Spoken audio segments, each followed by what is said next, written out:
একটা সুন্দর গ্রামে থাকতো এক গরিব চাষি। তার নাম রামু। খুব পরিশ্রমী ছিল, কিন্তু তার জমিতে ফসল ভালো হতো না।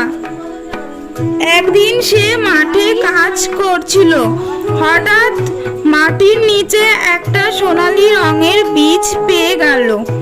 এক বুড়ো দাদু এসে এই সোনার বীজ যত্নে বপন করো, এটা দয়া, সততা আর পরিশ্রমের ফসল দেবে। রামু বিশ্বাস করে জমিতে বীজটি বপন করলো।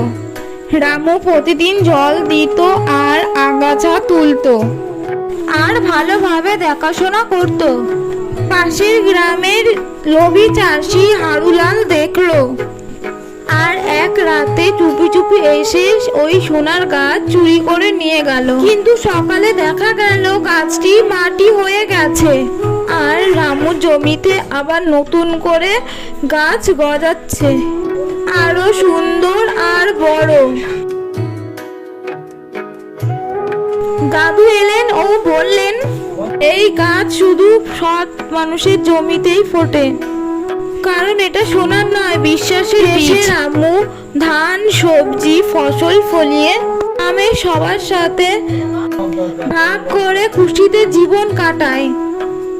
আমরা এই গল্প থেকে শিখলাম যে সততা আর পরিশ্রমের ফল সবসময় মিষ্টি হয়। লোভ করে কিছুই পাওয়া যায় না।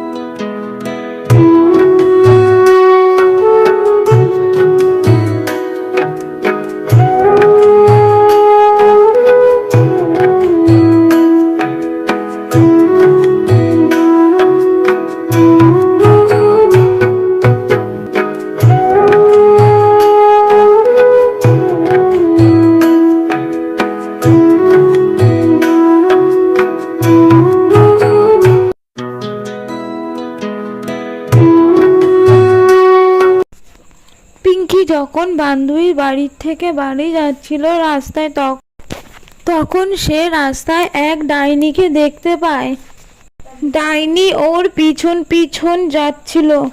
ডাইনিকে দেখে পিঙ্কি তাড়াতাড়ি দৌড়ে বাড়ি যাওয়ার চেষ্টা করছিল।